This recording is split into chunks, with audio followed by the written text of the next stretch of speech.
Hello, everybody. It is Sunday, January 18th, and welcome back to the Nick Watkins Show. I'm Nick Watkins. Let's get into it. This is going to be a rough episode today for a lot of reasons. We just got to get into it. Rip the band-aid off. The Niners lost, and the season is over. The Niners lost to the Seattle Seahawks 41 to 6. 41 to 6 was the final score from Seattle.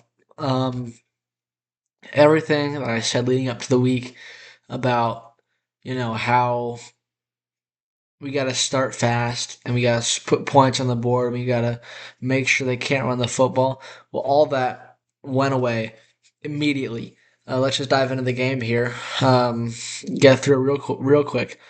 The game started with a 95-yard kick return for a touchdown by Rashid Shaheed. And then we would try to go down and respond. We couldn't. Uh, 17 nothing at the end of the first quarter. Two field goals from Eddie Pinheiro. Um, those were our only points of the game. They both came in the second quarter. At halftime, it was 24 to 6. At the end of the third quarter, it was 34 to 6, and then one more touchdown from Kenneth Walker. He had a phenomenal game. 19 carries, 116 rushing yards. He also had 29 receiving yards on 3 catches, 3 total touchdowns, all of them on the ground. Um, yeah. So what I remember, if you remember the previous episodes from this week, I said we must get ahead in this game so they can't run the football because our run defense is very poor. Considering that we've been decimated by injuries and most of our key run defenders are injured and not playing the game. But we didn't do that. They got ahead first, and then they dominated on the ground. Like I said, 145 yards from Kenneth Walker. Sam Darnold was 12 for 17, 124 yards and 1 touchdown. They barely even had to throw the football because they were just running the ball so well. On the other side, Purdy 15 for 27, 140 yards, an interception, and a fumble lost. I'm not sure what the exact stat is, but 300 yards ran, not rushing yards, but he ran for 100. He ran for 300 yards, scrambling for his life back and forth behind the line of scrimmage, going east to west. The O line, and I gave them praise yesterday for the first time all year. Maybe I shouldn't have because they did not play well in this game. Purdy was sacked twice. He was running for his life every single play. You really can't blame him. And on top of that, we did not run the ball very well, very effectively. McCaffrey 11 carries for 74, or he had 11 carries for 35 yards, 5 catches for 39, 74 in total. McCaffrey got hurt in this game. A little bit of a shoulder injury, a stinger, they were calling it. So he didn't play the most.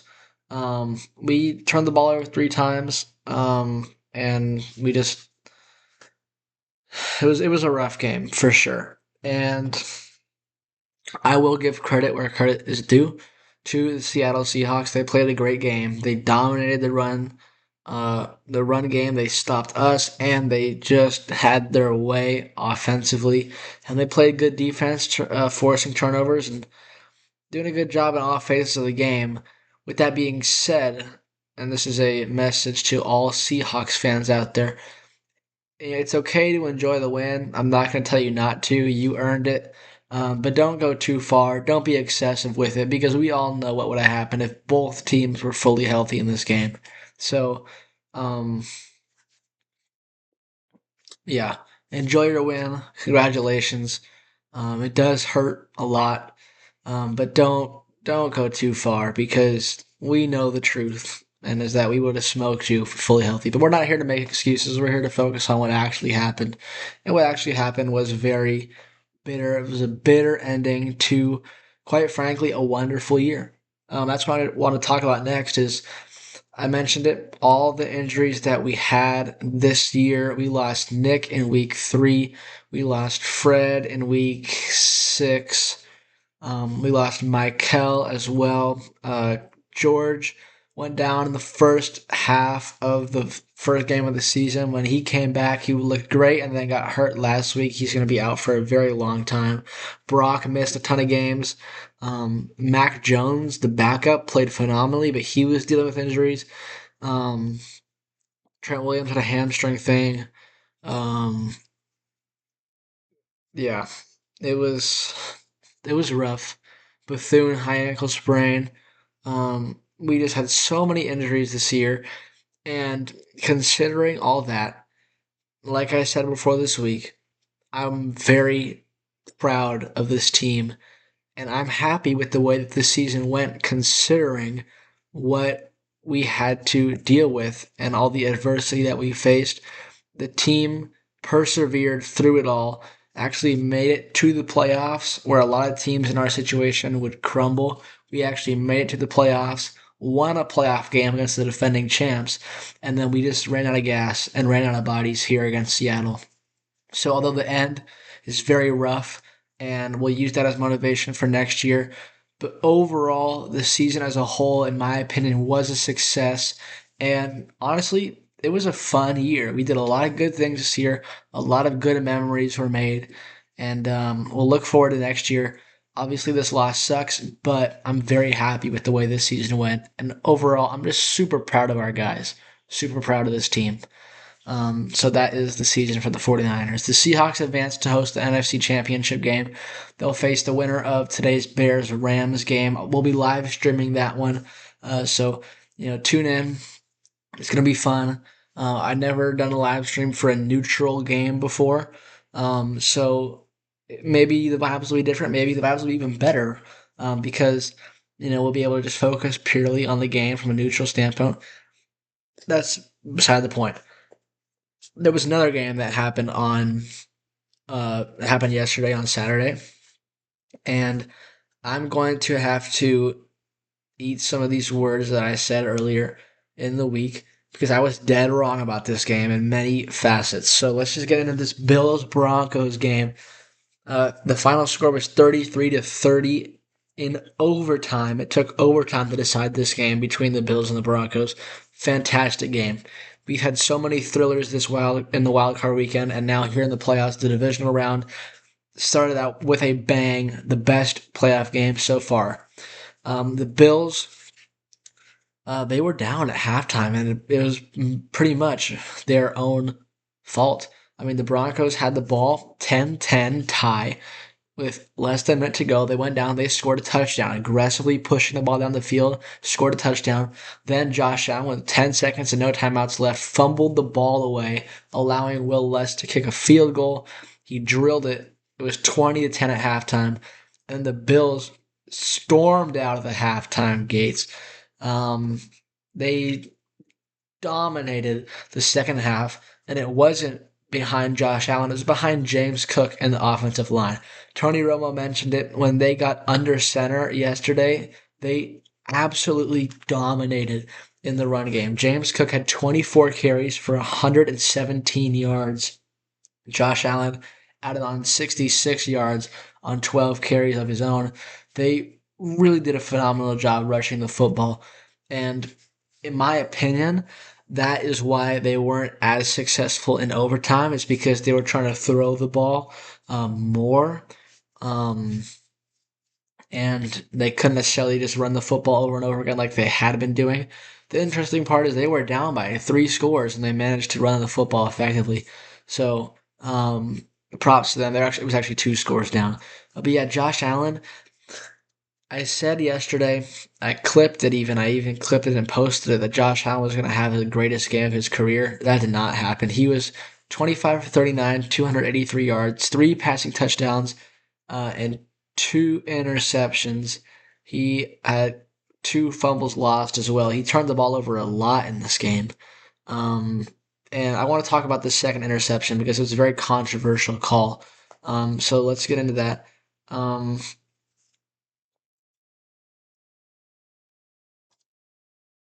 Well, first of all, I just want to say both teams did a phenomenal job down the stretch in the fourth quarter. Lead changes back and forth, back and forth.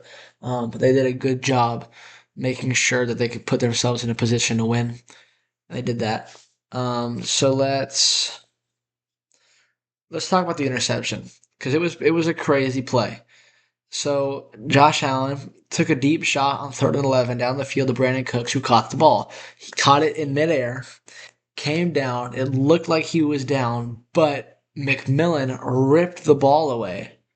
Okay, he ripped the ball away, and they ruled it interception, Denver ball. Then Denver went all the way down the field and kicked the game-winning field goal. It's a very controversial call. It looked like a catch to me, but it was a really close play. So I'm not blaming anyone. I'm not saying anything. But just go watch the play for yourself. Take a look at it. See what you think. They ruled it an interception, and the Broncos won the game off of that. Um, so the Broncos, I was not giving them the respect they deserved all throughout the week. I was saying they were frauds. I said they were not going to win this game. I thought Josh Allen would take over down the stretch and play better than them. They really stepped it up. The offense down the stretch, they were down, and they came back like they had been doing. And when Josh Allen responded, even if it was minimally, the Broncos responded right back and they scored. And eventually, they were the ones who won the game. Here's the big story, the big news from this game. The Broncos' victory soured a little bit. Well, the big story from this game for the Denver Broncos is Bo Nix. Bo Nix broke his ankle on the overtime drive. I'm not completely sure which play it was, but he did break his ankle. That will end his season. So although the Broncos did win this football game, they lost their starting quarterback for the rest of the season, these next 2 weeks, if they even make it past the championship round. That's huge news. And I really feel bad for the Denver fans because they really fought hard and won this game. I feel bad for Denver because they really tried hard, put a lot of effort, blood, sweat, and tears into this game. They won it, and now their quarterback's out, and their chances for making the Super Bowl and winning the Super Bowl have gone way down.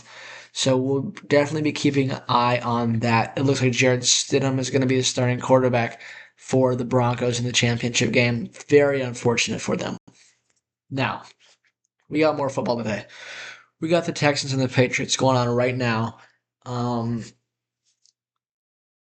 this is, like I've been saying this week, this is the closest game. These are two very, very good football teams. And especially now with the Bo Nix news, I think the winner of this game is going to go to the Super Bowl. And I think it's going to be the Patriots. I have the Patriots winning this game. Final score will be 20-16. I think it's going to be low scoring, lots of defense. I think the interesting part of this game for me is CJ Stroud. I want to see how he's going to respond because the Patriots defense looked very good last week. They had a lot of sacks, ton of pressure on Justin Herbert. And Stroud turned it over a lot last game. He had like 4 or 5 fumbles and interceptions as well, 1 or 2 of those. Um, I think if CJ Stroud is able to limit the turnovers, the Texans defense can hold off the Patriots offense and give them a shot to win the game. Now, on the other side of that, if the Patriots defense can force turnovers, it's going to put the Texans defense under a lot more pressure, field position wise, and in terms of momentum and responding and all that stuff. If CJ Stroud were to turn it over, which I think he might do, that's when the Patriots can pounce and get some points, whether it be field goals or touchdowns, but mostly field goals considering this defense. Um, the turnover battle is going to be a huge part of this game, and I think that's the key to the game. So my key to the game for the Patriots Texans matchup here is C.J. Stroud and the interception, turnover, fumble battle, whatever you want to call it. Turnover margin is going to be huge in this game. The second game is Bears Rams. This one is also very close. Whether probably going to be a factor in this one, whether it's a factor in the Patriots Texans game as well. Right now, it looks like it's snowing. Um, Not a ton of it, but it's kind of like the mix, like the sleet, if you will. Um, I think it's going to be the same in Chicago. It's going to 3:30 on NBC. The Rams are a high flying offense, and they've been fantastic this year. little bit sluggish as of late. And the Chicago defense is very good at turning the ball over. I think, like I said, the turnover battle in the Texans game is going to be huge. I think the same goes for the Rams and the Bears game because the Rams, the only way of slowing down this Rams offense is forcing turnovers for Matthew Stafford, and the Bears defense is the best in the league at forcing turnovers. 1.9 turnover, almost two turnovers a game, almost two takeaways a game for the Bears defense. They're very, very good at that. That's going to be a huge point of emphasis. Can Stafford protect the football? Can he be aggressive without being risky and, forcing throws? That's going to be a huge part of this game. And I think the turnover battle is the key to the game in both Texans Patriots and Rams Bears. Can CJ Stroud limit the turnovers and set up his defense in order to win the game? And can Matthew Stafford limit the turnovers against the very good Bears defense, very good at taking the ball away, and set up his defense in a better position? That's going to be huge in this game. So prediction for this one, I got the Rams. Sticking with the Rams. I'm never going to change my pick unless it's just a completely different game. I already made my predictions for this game. I'm sticking with it. So Rams, Bears. Who do I think is going to win? It's going to be the Rams. Score wise, I'm feeling decently high scoring. We'll call it 32 to 20. 32 to 29 is going to be the final score for this game. Kind of an odd one, but that's what I'm feeling. I'm feeling 32-29 down to the wire. It's going to be a fun game. We're going to be live streaming that one. So yeah, that's football. We got basketball to talk about just quickly so we can wrap this up. The Warriors beat the Charlotte Hornets yesterday. The Warriors have won, I believe, 10 of 14. It's either 10 of 14 or 11 of 15. All I know is they've won 5 of their last 6 on this homestand. So that's big. I said this homestand is going to be big. We've won 5 out of 6. The only loss to Atlanta. We've won by double digits in 4 of the 5 wins. Big. Big, big, big. The Warriors are climbing up in the standings, closing in on the Phoenix Suns and the Los Angeles Lakers. We're just a game and a half back of the Suns and the Lakers, 2 games back of the Rockets. We're definitely not going to catch the top dogs, but we've built ourselves a nice gap. 3 games up on the Blazers. Okay, so Warriors, it may be a little bit early to start thinking about playoffs. We talk about it all the time with the Sharks, so we should probably start paying attention to the Western Conference standings in the NBA. Good win for the Dubs. And the next game is on Monday, tomorrow. Okay, so that's good. The Sharks do not play today. They don't play them. Oh, they do play tomorrow. Okay, so we got the Sharks and the Warriors tomorrow, but we got football first of all. We got the national championship tomorrow. We're gonna preview all 3 of those games while recapping these 2 tomorrow. It's gonna be a great episode. So tune into the live stream today at 3:30. We'll start a little bit before that Rams Bears live stream. I'm hyped. Obviously, 49ers lost, but we're still keeping it positive here on the Nick Watkins Show. We're going to have a fun live stream. Tune in. Thank you for watching this and all the clips. Go watch all the clips as well. Anyway, thank you guys so much for watching, and I will see you later today. Or if you're not going to be there, then I'll see you tomorrow.